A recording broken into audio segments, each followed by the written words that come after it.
Assim diz a palavra do Senhor. Havia um homem na terra de Uz, cujo nome era Jó, e este era homem sincero, reto e temente a Deus, e desviava-se do mal. Nasceram-lhe 7 filhos e 3 filhas, e o seu gado 7.000 ovelhas, e 3.000 camelos, e 500 juntas de bois, e 500 jumentas. Era também muitíssima gente ao seu serviço, de maneira que esse homem era maior do que todos os do Oriente. E iam seus filhos e faziam banquetes em casa de cada um no seu dia, e enviavam e convidavam as suas 3 irmãs a comerem e a beberem com eles. Sucedeu, pois, que tendo decorrido o turno de dias dos seus banquetes, enviava Jó e os santificava, e se levantava de madrugada e oferecia holocausto segundo o número de todos os seus filhos, de todos eles, porque dizia Jó: porventura pecaram meus filhos e blasfemaram de Deus no seu coração. Assim fazia Jó continuamente. Aleluia. Querido Deus e eterno Pai, louvamos teu nome por tua palavra. Louvamos teu nome por tua presença no nosso meio. Pai, queremos consagrar tudo nas tuas mãos e pedir a tua bênção, que vai além do que pensamos, que vai além do que pedimos, que enquanto pregamos estenda as tuas mãos e venha alcançar a nossa mais real necessidade, por amor do teu nome, para a tua honra e glória, ó Deus. Silenciamos toda ação diabólica, toda ação demoníaca dos seus agentes, que sai agora, e que somente o teu Espírito tenha total liberdade. Deus, glorifica teu nome, edifica a tua igreja e confirma os que hão de se salvar. É o que nós te pedimos, te agradecendo em nome de Jesus Cristo. Amém. Amém. Toma o teu assento. Aleluia. Aleluia. Toma o teu assento. Queremos falar nesta noite dentro do tema devolvendo a Deus. O sábado, o dia de hoje, foi separado para falarmos de finanças. Aleluia. E nós queremos pregar dentro deste tema, devolvendo a Deus. Quando nós olhamos para a Bíblia Sagrada, para os Evangelhos, nós vimos Jesus preocupado com as pessoas. Foram várias as vezes que Jesus cruzava com uma situação em que ninguém conseguiu resolver, e ele dizia à pessoa: não temas, tenha bom ânimo. A mensagem que Jesus veio trazer é sempre uma mensagem que nos tira do chão e nos deixa de pé. É sempre uma mensagem que nos tira da falta de esperança e nos gera esperança. É sempre uma mensagem que nos tira da perdição e nos revela a salvação. Aleluia.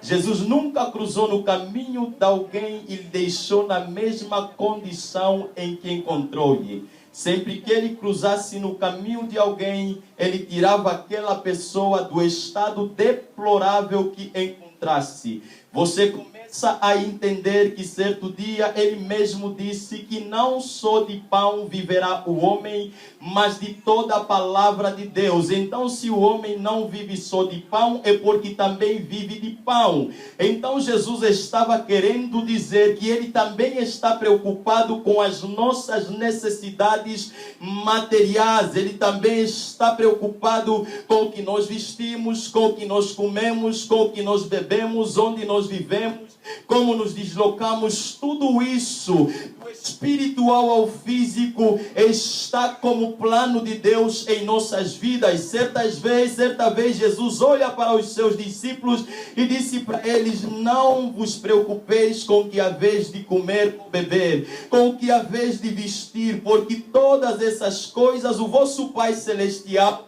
bem sabe que vós precisais. Aleluia. Alguém disse e disse bem que a miséria, a pobreza, ela desvaloriza o homem. A miséria, a pobreza rouba o valor do homem. Ele dizia que quando você olha para o teu próximo, muitas vezes tens vontade de lhe abençoar, mas por não teres, não tens como lhe abençoar. Muitas vezes você olha para o seu filho, você quer lhe dar o melhor, mas você sabe que não tem capacidade para lhe providenciar o melhor que você deseja. Muitas vezes você olha para o teu parceiro, você quer brindar ele com uma prenda, mas você vê que não tem condições suficientes para satisfazer esse desejo do teu coração. E a Bíblia vai narrando que o diabo não vem senão a roubar, a matar e a destruir, mas eu vim para que haja vida e vida com abundância. Aleluia. O diabo sempre vem para roubar, mas Jesus é aquele que vem para trazer aquilo que o diabo tenta roubar da nossa vida. Aleluia. E quando eu olho para o texto que nós acabamos de ler, nós cruzamos com um homem de nome Jó. Jó, em toda a terra em que ele vivia, não havia homem como Jó. A Bíblia narra que Jó era um homem sincero, era um homem reto, temente a Deus e se desviava do mal. Ele tinha 7 filhos e 3 filhas. O seu gado era inumerável, suas ovelhas eram sem soma. E você nota que quando os seus filhos se congregassem, Jó, ele pegava das suas ovelhas e sacrificava para Deus.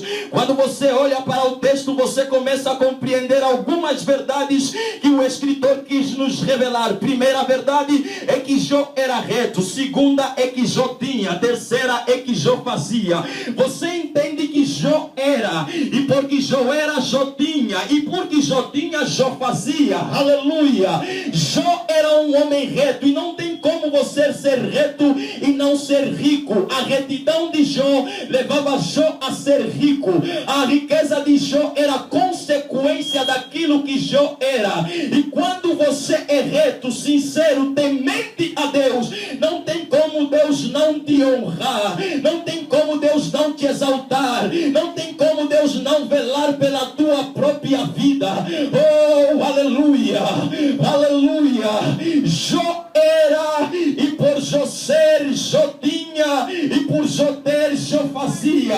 Se você continuar caminhando pelas escrituras sagradas, você vê Deus parando e olhando para o diabo e questionando ao diabo: observaste tu o meu servo Jó? E o diabo olha para Deus e diz: oh, porventura serve Jó a Deus de balde? Não cercaste tu de bens, não o engrandeceste, não o fartaste na terra. E ele começa a tentar negociar com Deus a respeito de Jó. Você vê que a pergunta de Deus é intencionadora. Observaste tu o meu servo Jó?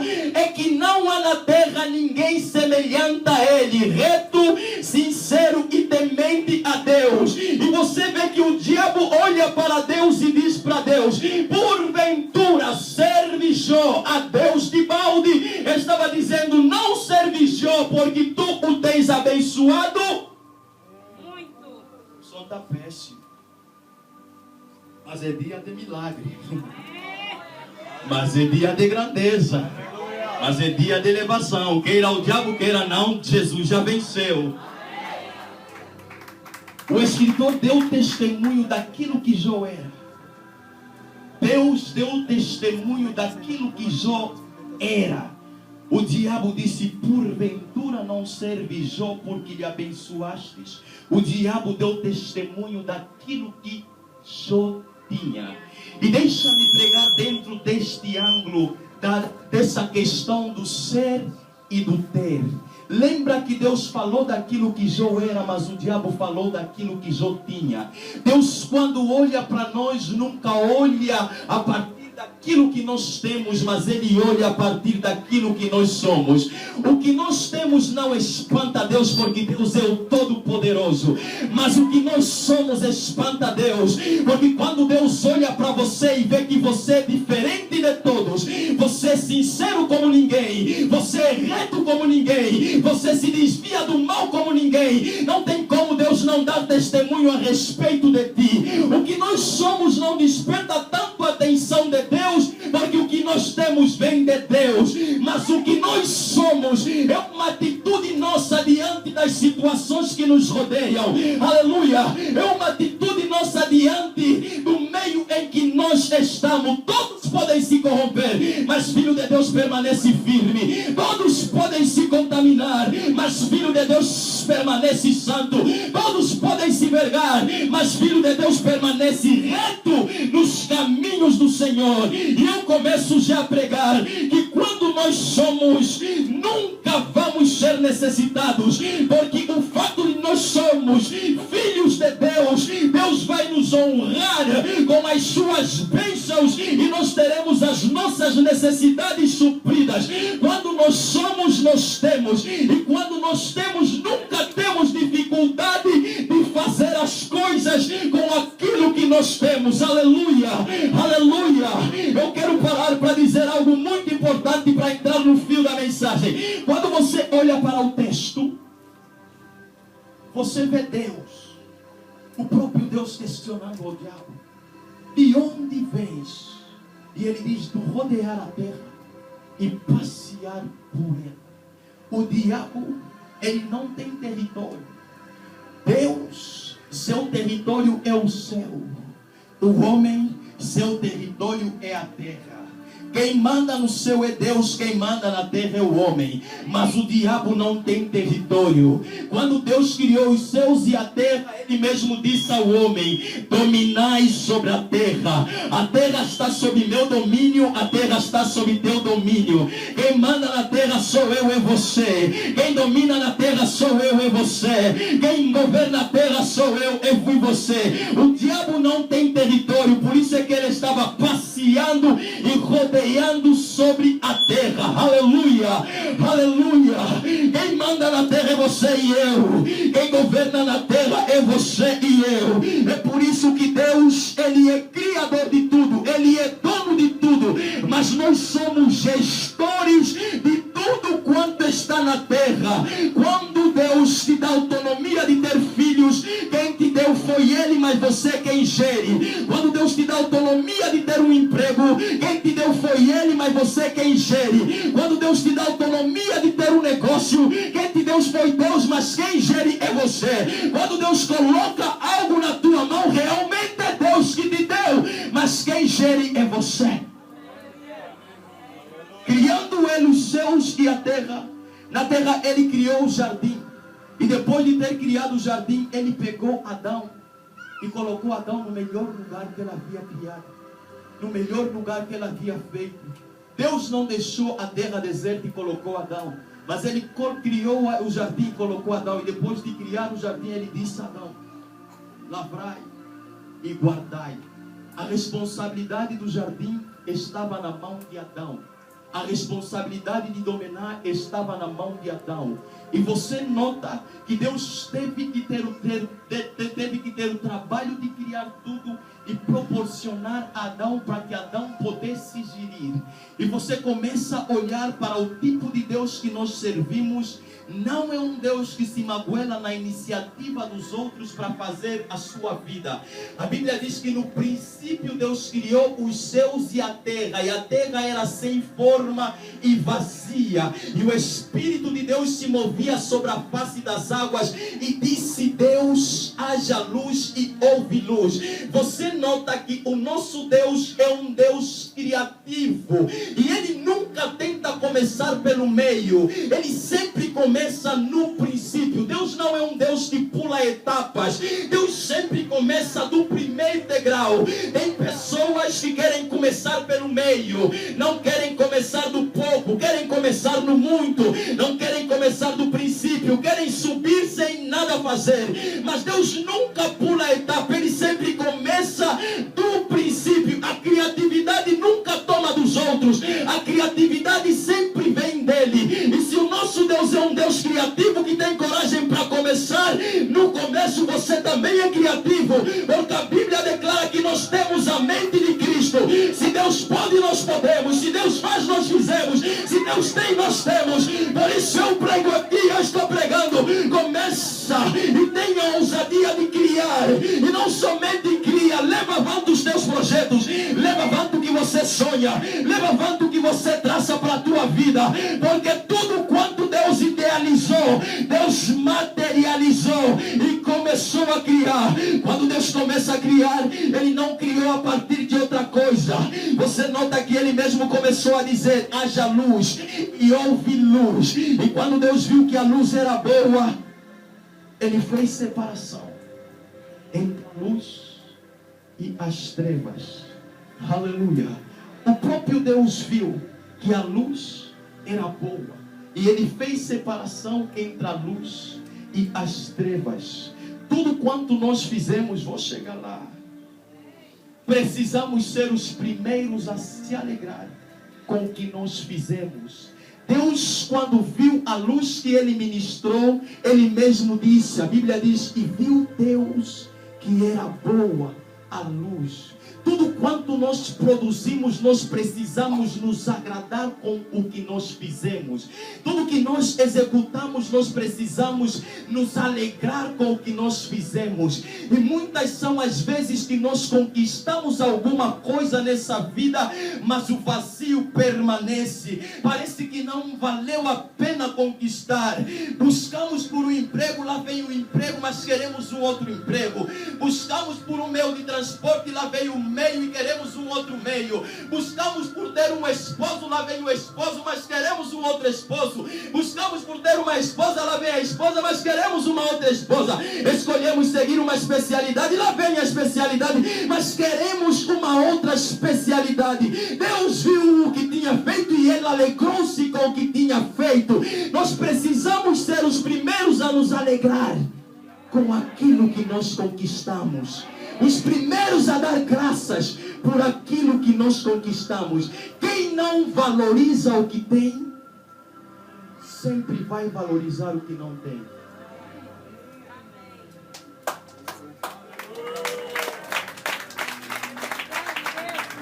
Quando você não valoriza teu esposo, teu namorado, você vai valorizar esposo da outra, namorado da outra. Quando você não valoriza teus filhos, teu pai, você vai valorizar filho do outro, pai do outro. Você sabe, eu sei. Há pessoas que dizem que o pai dele é outra pessoa, com vergonha de assumir quem é o pai dele. Eu vivi com alguém assim. Há pessoa que chama o filho do outro de bonito, mas filho dela nunca é bonito. Há pessoa que chama o esposo do outro homem de Deus, mas esposo dele nunca tem qualidades. Quando você não valoriza o que você tem, você acaba por valorizar o que você não tem. E você não pode querer conquistar o que ainda não tem sem valorizar o que você já tem. O que você já tem é garantia na tua vida, mas o que você não tem, quem te garante que você conseguirá? Você sabe que a serpente a vara na mão de Moisés é apenas vara, mas a serpente no chão é serpente. Serpente quer dizer maldição. Tem coisas que servem para ti, mas tem coisas que não servem para ti. Marido do outro na mão dele pode até lhe fazer bem, mas na tua mão pode te servir de maldição. Bênção do outro na mão dele pode até lhe fazer bem, mas na tua mão vai te servir de maldição. Nunca elogie o que é do outro e deixe de elogiar o que é teu. Valorize o que é teu, mas também valorize o que é dos outros. Honra o que é teu e honra o que é do outro. Quando você tem dificuldade de reconhecer que o que está na tua mão é grande, Deus nunca vai te dar as coisas grandes que Ele ainda está preparado para ti. A Bíblia diz que o que é fiel no pouco, Deus o coloca no mundo. E tem pessoas que no pouco não conseguem ver nada. São tão parecidos com Pedro. Pedro olha para os 5 pães e os 2 peixes e ele diz a Jesus, o que é isso para uma multidão de quase 5.000 pessoas? Jesus olha para Pedro e diz, dá-me. E quando Jesus recebe, ele estende a mão para o seu, olha para o seu e abençoa aquilo. Quando você tiver pouco, nunca olhe para os homens que têm muito. muito. Quando você tiver pouco, olhe sempre para o seu que tem tudo. Os homens podem ter muito, mas o Deus Todo-Poderoso, Ele tem tudo. E o que é muito hoje acaba, mas o que é tudo não tem limites. Não olhe para os homens porque têm tudo. Olhe para Deus, porque Ele tem tudo para te honrar, para te recompensar, para te elevar e para te engrandecer. Havia uma mulher que tinha apenas uma botija de azeite. Essa é a linguagem que ela usou. O profeta olhou para ele e disse para ele: o que tens em casa? Ela disse: eu tenho apenas uma botija de azeite. O profeta disse: vai para casa, filha. Peça todos os teus vizinhos vasos vazios, não cheios. Muitos vasos, não poucos. Entre em tua casa, fecha a porta. A mulher obedeceu a Deus e pegou nos seus 2 filhos e começou a jorrar do vaso que tinha nos vasos que emprestou. A Bíblia diz que ela foi jorrando o que tinha, foi jorrando o que tinha. Encheu-se, ela mandou vir mais um, mandou vir mais outro, mandou vir mais outro. Os vasos foram se enchendo a partir do vaso que ela tinha. E depois, quando ela grita: filho, manda mais uns. Filhos disseram: mãe, acabaram-se os vasos. Você nota que a mulher, no fim de tudo, ela descobriu que o que ela chamou de pouco, Deus ainda estava vendo muito para abençoar toda a sua casa. O que ela estava desvalorizando, Deus estava valorizando. E tem coisas que nós desvalorizamos nessa vida que Deus nunca valoriza. Deixa-me pregar. Deus nunca trabalha com o nosso muito. Deus sempre trabalha com o nosso pouco. Porque quando Deus trabalha com o nosso muito, a glória se volta para nós. Mas quando Deus trabalha com o nosso pouco, a glória volta para Ele.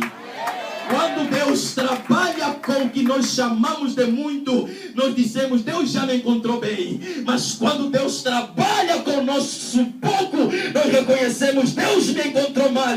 Mas o que Ele fez na minha vida, nem meu pai, nem minha mãe, nem meus amigos fizeram. E a honra volta para Deus. Aleluia, aleluia. Deus é um Deus que trabalha com pouco, porque milagre não se explica, e quando se explica não é milagre, porque milagre não tem explicação. Quando você olha para o texto que nós lemos, está um homem de nome Jó. A Bíblia diz que Jó era rico. A riqueza de Jó era consequência da retidão de Jó. E porque Jó era rico, ele fazia, não porque era rico, não porque Deus lhe deu, mas ele fazia com o que Deus lhe deu. Você nota que sempre que os seus filhos se corrompessem, entre aspas, ele se prevenia. Não é que os filhos de Jó pecavam, não. Ele se prevenia. Se porventura pecarem, Jó já preveniu-se oferecendo o holocausto. Sempre que seus filhos se congregassem, Jó tirava daquilo que tinha e sacrificava a Deus. E você nota que quando nós temos sempre atitude de fazer.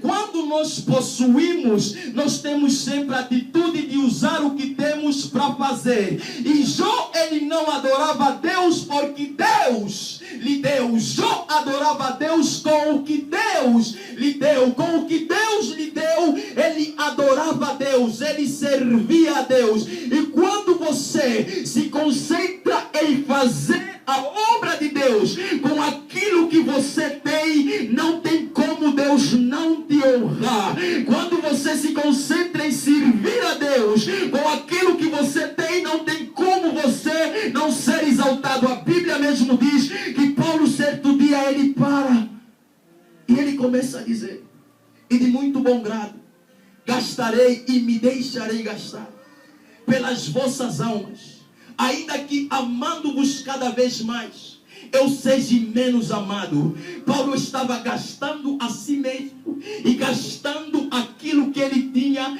em prol do Evangelho de Cristo. E Deus sempre honrou Paulo ao ponto dele dizer: nada tenho falta. Ao ponto dele dizer: desde que vocês passaram viram por aqui, eu tenho sido abençoado. Paulo, suas necessidades eram supridas por Cristo Jesus. Aleluia. Suas necessidades eram supridas pelo Deus que ele servia. E quando eu olho para o texto de Jó, eu vejo Deus se movendo a favor de Jó. O diabo olhou para Jó e começou a valorizar Jó por aquilo que ele tinha. E na tentativa de arrancar o que Jó tinha, ele não achou braço, não achou lugar na vida de Jó. Quando o diabo consegue corromper teu caráter, corromper tua personalidade, teu compromisso com Deus, pode crer que ele vai ter acesso ao que você tem. Ele tentou em Jó, mas não conseguiu. Escuta. Quando Deus lhe pergunta, observaste tu o meu servo Jó? A observação quer dizer exame. Examinaste tu? Não é apenas ver, observar é examinar. Observar é fazer um estudo. O diabo havia estudado a vida de Jó para ver um meio de entrar na vida de Jó e destruir a vida de Jó. Mas porque Jó era reto, temente e sincero e desviava-se do mal, o diabo não encontrou lugar para penetrar na vida de Jó. E você entende que quando ele desiste, Deus interpela ele e ele começa a dizer: Jó só é assim porque você lhe abençoou. Jó não servia a Deus por causa das bênçãos. Jó servia a Deus com as bênçãos. Jó não servia a Deus por causa daquilo que Deus fez. Jó servia a Deus com aquilo que Deus fez por ele. Jó não servia a Deus porque estava farto. Jó servia a Deus porque ele era homem de Deus e servia a Deus. Quando o diabo diz: tira tudo, toque na carne, toque no osso. Vocês se lembram que quando Jó perdeu tudo, Jó adorou, mesmo sem nada, mas ele adorou. Quem adora a Deus quando tem, não tem dificuldade de adorar Deus quando não tem. Quem adora a Deus quando não tem dificuldade de adorar Deus quando tem. Às vezes Deus não nos abençoa, porque sabe que essa bênção será para nosso desperdício. Tem pessoas que só estão à espera de um carro para começar a viajar todas as semanas e depois trazer relatório de acidente. Tem pessoas que só estão à espera para ter dinheiro, para começarem a esbanjar e depois trazerem relatório de doença. Quem consegue glorificar Deus quando tem, não terá dificuldade de glorificar Deus quando não tem. Deixa-me mais longe. Quem consegue glorificar Deus quando não tem, não terá dificuldade de glorificar Deus quando tiver. O nosso valor não se limita naquilo que nós temos. O nosso valor está naquilo que nós somos. O diabo viu o valor em Jó porque Deus lhe deu. Deus viu o valor em Jó porque Deus era. Nosso valor não está no que temos, porque quando o nosso valor está no que temos, se perdermos o que temos, perdemos o valor. Repita again, man. Grande revelação. Oh, Jesus amado. Quando o nosso valor está no que temos, se perdermos o que temos, perdemos o valor. É verdade. Não aceite casar com um homem que só te valoriza porque você tem. Não aceite ter amigos que só andam contigo porque você tem. Tenha nojo desse tipo de pessoa. Se valorize, você é filha de Deus. Se valorize, você é homem de Deus. As pessoas precisam se aproximar a ti porque vem argumento em ti. Não é por causa do bem que você tem, porque vem que você é homem direito, é homem responsável, é mulher com caráter, e não por causa de alguma coisa que você pode lhes dar. Hoje o mundo está centrado naquilo que nós temos, mas Deus está olhando para o Jó que é, e o diabo está olhando para o Jó que tem. E para onde você está olhando? Para quem tem ou para quem é? Não tem como você não ser.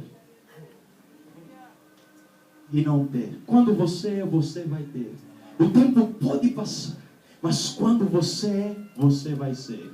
Lá em Angola as pessoas, elas se tornam professores e depois se formam como pedagogo.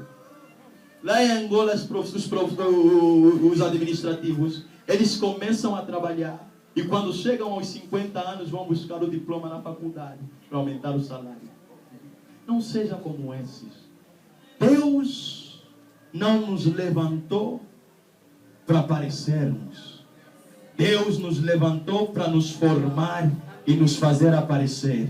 Seja daquele que se prepara para ser, não seja daquele que se tornam e depois se preparam. Tem pessoas assim.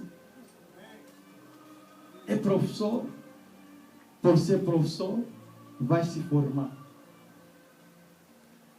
Nós somos a geração que se levanta para ser, e não a geração que se levanta quando é.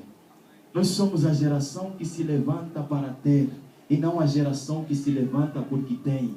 Nós somos a geração que se levanta para fazer, e não a geração que se levanta porque lhe fizeram. Você pode não ser, mas se levanta para ser. Você pode não ter, mas se levante para ter. Você pode não fazer, mas se levante para fazer. Porque se você esperar ser para fazer, você nunca será. Se levante para ser, se levante para fazer, se levante para estar, mas não espera ser para começar a fazer as coisas.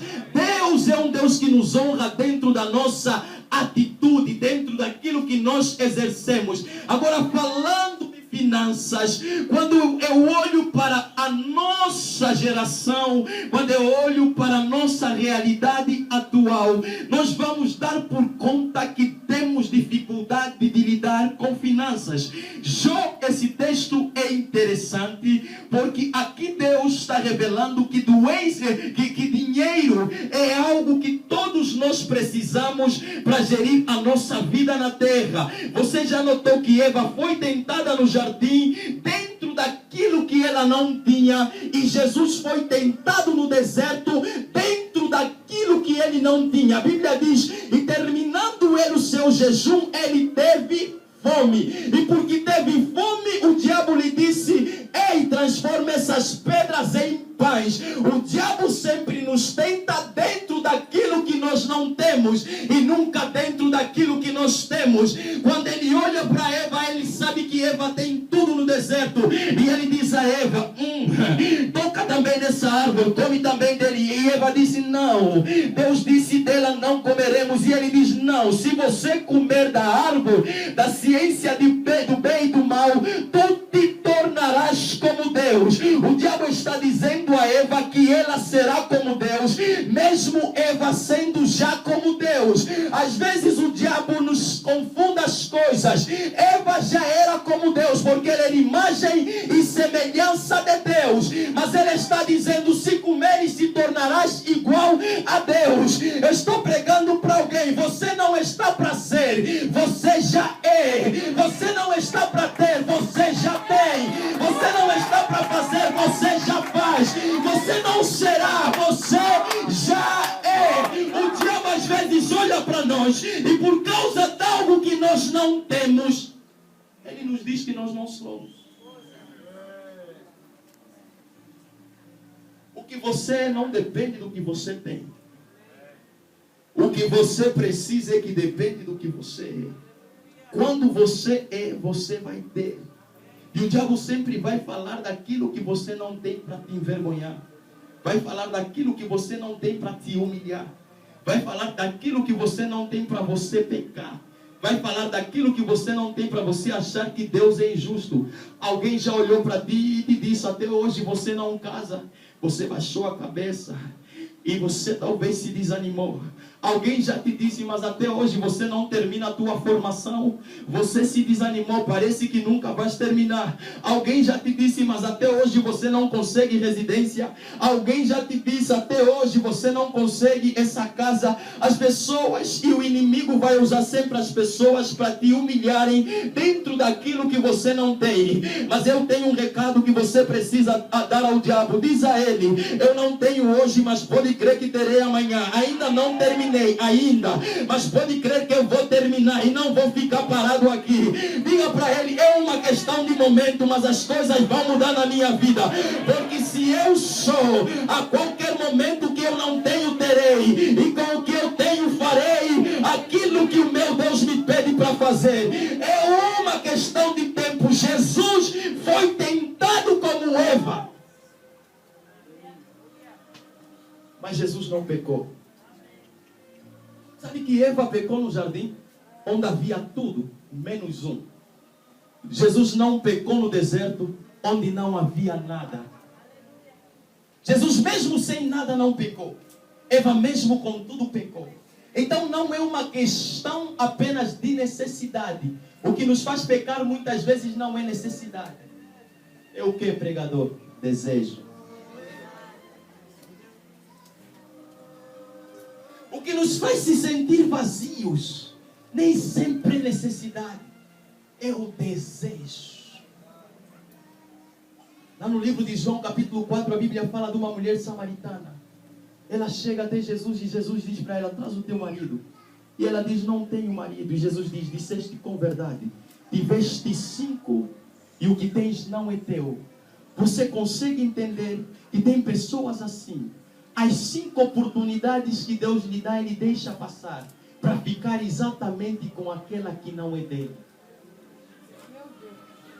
Ele desperdiça o que é de Deus na vida dele para ficar exatamente com aquilo que não é dele.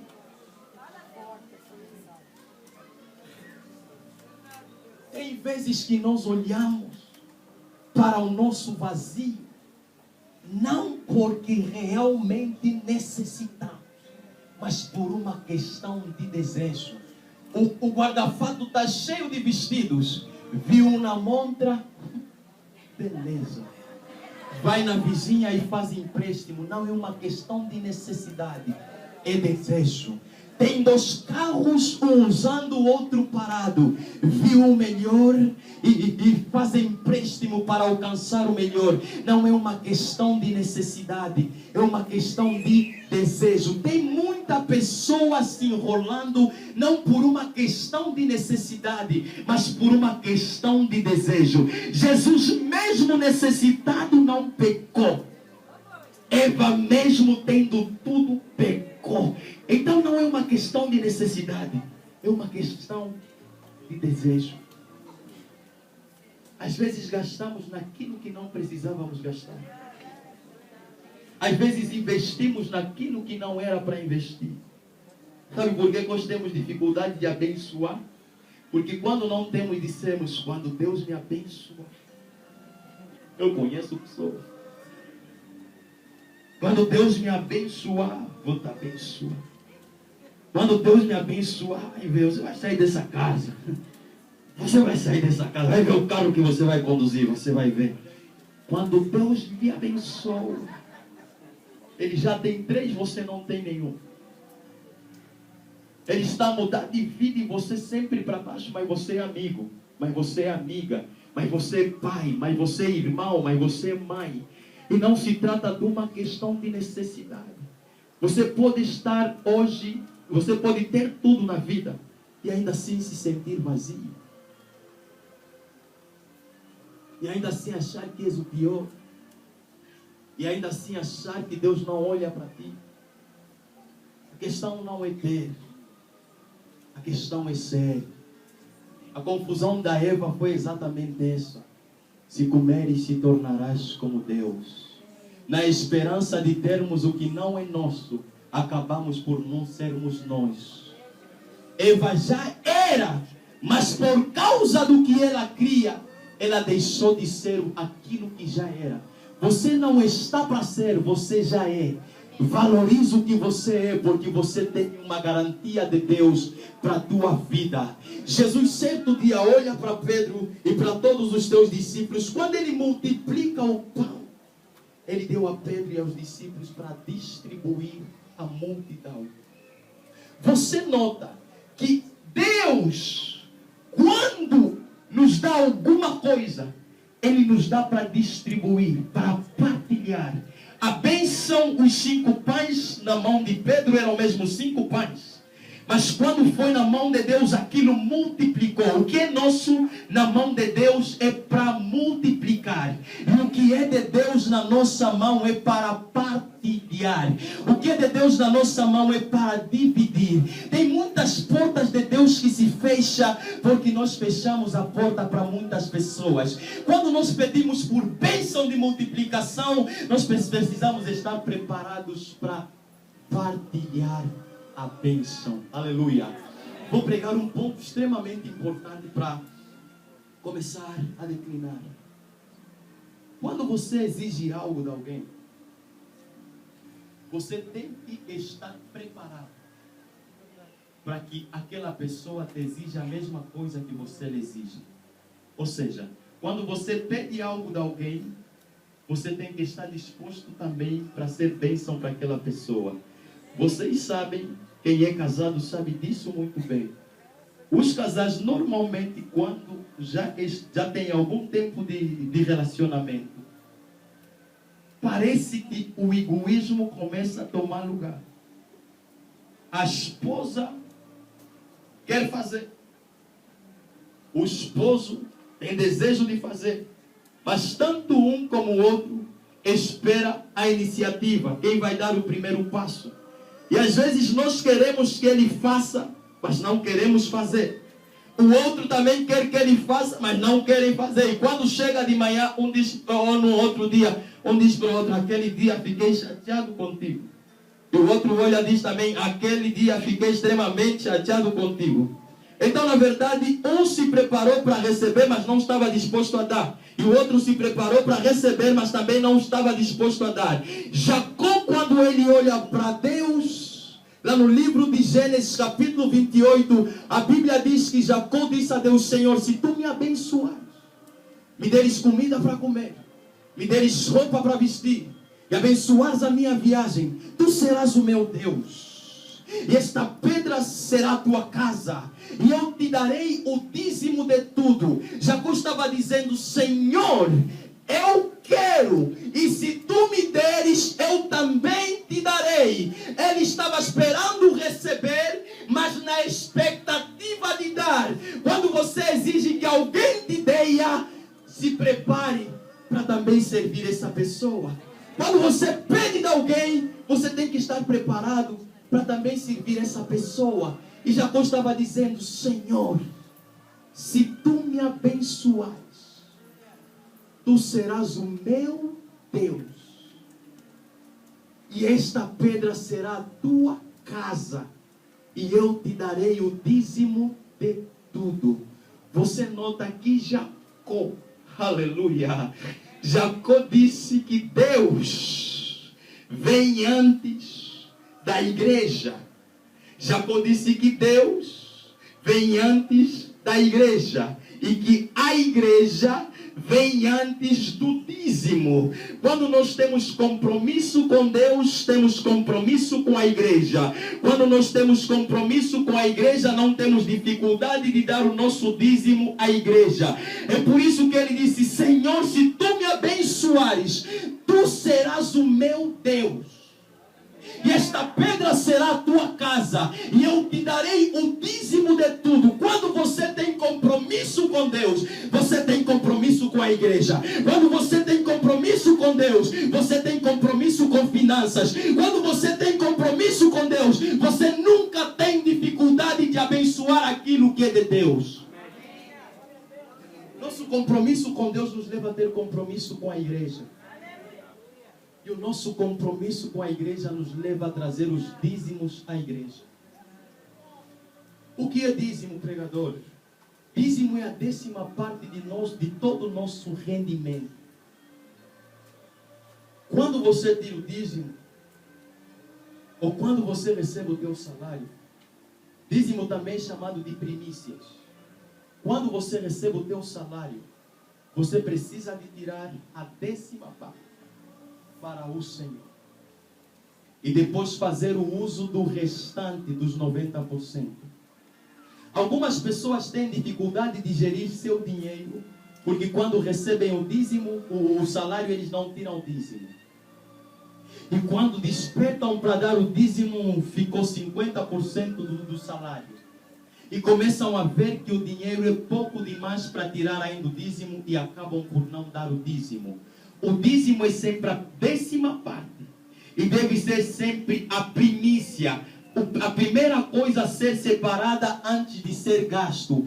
Quando você dá o dízimo, a Bíblia diz que o Senhor repreende o devorador, abre as janelas do céu e derrama uma bênção sem medida. Quando você separa o que é de Deus, Deus gere os 90% que ficou. Mas quando você come o que é de Deus, quem deu trabalho a Adão foi Deus. Quem lhe disse, lavrai a terra e cuidai da terra, foi Deus. Deus só lhe meteu lá.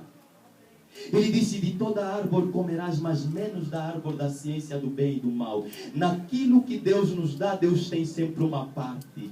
Deus deu tudo a Adão, menos a árvore da ciência de bem e do mal. Mas quando eles tocaram naquilo que era de Deus, eles começaram a se sentir nus, necessidade de se vestir. Estou terminando. A primeira necessidade que Adão e Eva tiveram foi a partir do momento que comeram da árvore que Deus lhes proibiu de comer. Nunca tiveram necessidade. Nunca lhes faltou nada. Mas quando eles tocaram no 10º de Deus, naquilo que Deus disse, desse não comerás, eles começaram a ter necessidade. Dízimo é uma atitude do coração obediente do homem. O homem, quando traz o dízimo, está obedecendo ao mandamento de Deus. O que é ação de graça? A ação de graça é diferente do dízimo. E parece ter menos importância que o dízimo, mas no meu ponto de vista, tem mais impacto do que o dízimo. Quando você diz para alguém, faça isso, e ele faz, nem sempre ele faz porque quer fazer, mas acaba por fazendo porque você mandou. Então o dízimo tem essa natureza. Nós fizemos nem sempre porque queremos, mas porque Deus nos mandou fazer. A ação de graça é uma atitude do coração agradecido do homem. Se o dízimo é questão de obediência, a ação de graça é questão de agradecimento ou gratidão. Quando eu reconheço que Deus é na minha vida, isso me leva a ter uma ação de abençoar a Deus, abençoando a sua obra. Então a ação de graça é isso. O que é ação de graça?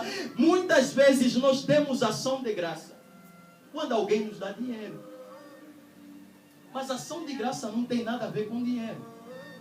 Eu dou ação de graça quando passo por uma cirurgia, quase à beira da morte, mas Deus me livra da morte, e eu fico agradecido a Deus, e eu levo na casa de Deus ação de graça.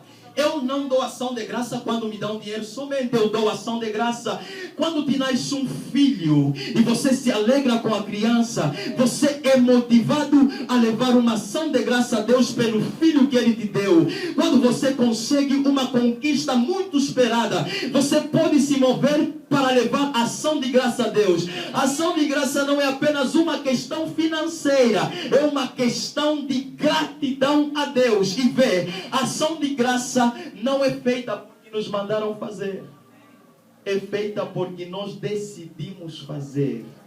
Porque Deus me alegra. Deixa-me alegrar com o Senhor, deixa-me alegrar com as coisas de Deus. E se você é do tipo de pessoa que só se move quando te mandam, você precisa se tornar o tipo de pessoa que começa a se mover com iniciativa própria. Tem pessoas que só dão prenda quando alguém faz anos. Não precisa esperar. Tem pessoas que só se movem quando alguém lhes fala. Tem pessoas que só dão oferta se baterem muito no pé dele. Tem pessoas que só dão o dízimo se ficarem um ano falando de dízimo. Dízimo é uma responsabilidade do crente. Quando você dá o dízimo, Deus abre as janelas e a bênção te alcança. E a ação de graça é uma atitude da nossa gratidão a Deus. O salmista disse: o que darei eu ao Senhor por todos os seus benefícios em minha vida? Ele compreende que não tem nada para dar a Deus, mas honra a Deus com aquilo que Ele é, mas honra a Deus com aquilo que Ele tem. O que é oferta? Falando de oferta, a oferta é uma das coisas mais banalizadas na igreja. E deixa-me parar para falar da oferta. E dar aquilo que quer. Na oferta é direcionada e deve ser reconhecida dois aspectos importantes: quem oferece e quem recebe. Quando você entra na loja, você pensa: qual é a prenda que o fulano merece? Você diz isso. Mas tem um outro ponto de vista que você vê: quanto é o que eu tenho para investir na prenda do fulano. E tem vezes que você não compra uma boa prenda, não porque não quer, mas porque você não tem o suficiente. Mas querer comprar a melhor, você quer. Mas ter capacidade para comprar, você não tem.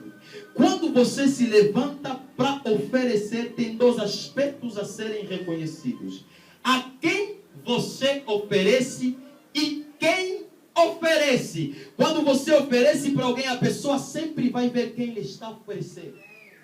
E quando você abre, quando a pessoa abre a prenda, ele repara em dois aspectos: quem lhe deu e quem ele é. Aleluia. Amém. Quem lhe deu e quem ele é. O valor da prenda está relacionado com a pessoa que oferece e com a pessoa que recebe. Se eu sei que você me oferece uma prenda descartável, pode crer que eu vou receber. Mas vou reconhecer que você, afinal, não me vê como alguém tão importante para ti. Eu recebo tua prenda, mas vou conhecendo o teu coração.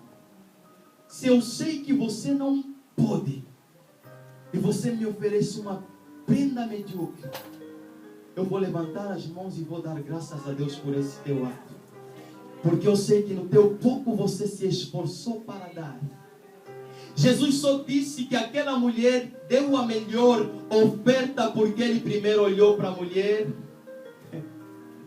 e depois olhou para a oferta. Deus nunca olha para a oferta para depois olhar para nós. Nós primeiro olhamos para a pessoa que nos oferece e depois olhamos para a oferta. Deus olhou para Abel e depois olhou para a oferta. Então, às vezes, quando nós ofertamos para Deus, Deus olha para nós e depois olha para a nossa oferta. E você se pergunta nessa noite: será que você é pessoa de oferecer a Deus €1?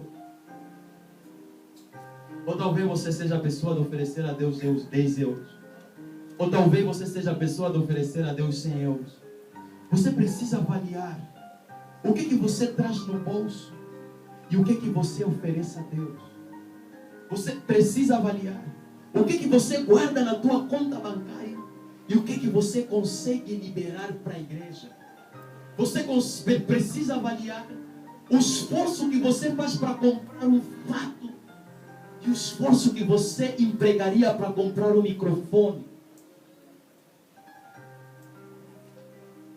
Aleluia. Amém. A Bíblia diz que certo dia Jesus quis entrar em Jerusalém. E ele diz aos seus discípulos: ide até Betfagé e encontrarás um jumentinho amarrado, trazei-lo. E se alguém vos disser: quem mandou, diz, o Senhor precisa dele. Você nota que aquele jumento estava amarrado, mas Jesus quis usá-lo. Ele estava amarrado, mas Jesus precisava dele. São muitas as vezes que nós amarramos o que é nosso, quando Jesus precisa usar o que é nosso. São várias vezes que nós guardamos o que é nosso, Quando Jesus precisa usar o que é nosso, escuta, quando você amarra o que é teu, você se amarra no que é teu. E quando você se amarra no que é teu, você deixa de se agarrar em Deus. Nunca se prende naquilo que Deus te dá, se prende sempre naquilo que Deus é para a tua vida. Nunca se prende no que você tem, procura se prender naquele que te dá. Tem pessoas que o que é deles, eles guardam, não deixam Deus usar. Mas o que é dos outros pode ser usado. A igreja não cresce com o esforço de um, a igreja cresce com o esforço de todos. A igreja não desenvolve com o dinheiro de poucos, a igreja desenvolve com o dinheiro de todos. E tem pessoas que querem amarrar o que é deles. O que é meu não sai. O que é meu não sai. O que é meu não dou. O que é meu não libero. Você sabe que Jesus, quando levou o jumento, nosso Deus é assim. Quando nos pede algo, Ele nos traz de volta. O jumento foi usado por Jesus, mas ele voltou para o dono. Aleluia. Jesus usou o jumento, mas devolveu o jumento do dono. E já foi pregado aqui. E quando Deus nos pede algo, Ele pede para nós. Aleluia. Ele pede para nós. Você não pode ter receio de liberar o que é teu quando precisa ser liberado. Tem pessoas que se movem porque os outros se moveram. E tem pessoas que se movem por iniciativa própria. Aleluia. Tem pessoas que não precisam de apelo de pregador para abençoar a igreja. Tem pessoas que não precisam de influência humana para se moverem e abençoar a igreja. Tem pessoas que não precisam de influência humana para abençoar seu irmão. Esse tipo de pessoas são pessoas que se movem por iniciativa própria. E quando você se move por iniciativa própria, você revela o teu amor por Deus, pela obra de Deus, por Deus, pelas coisas de Deus. Não seja do tipo de pessoa que se move porque o pregador falou. Que se move porque alguma coisa apertou em casa. E se move porque as coisas estão difíceis. Agora vou semear para depois Deus me fazer colher. Seja do tipo de pessoa que obedece a Deus, que se comove com as coisas de Deus. O nosso muito, por maior que seja, acaba. Mas o nosso pouco, por menor que seja, Deus multiplica. Nunca olhe para aquilo que você tem. Olhe sempre para o Deus que você tem. Diga para alguém ao teu lado: não tenha pena, seja primeiro. Diga para alguém: não tenha pena, seja primeiro. Libera o que é teu para fazer a obra de Deus. Diz a Ele que eu preciso do que Ele amarrou, porque eu quero usar. Tem nossas coisas que estão guardadas quando Deus precisa de usar. Tem muita coisa que está escondida quando Deus precisa de usar. Tem muita coisa que está sendo poupada quando Deus precisa de usar. Deixa ir mais além. Às vezes dissemos que temos fé, mas não temos fé. Tem pessoa que está juntando dinheiro por causa da doença que ele tem. E ao mesmo tempo ora para Deus lhe curar.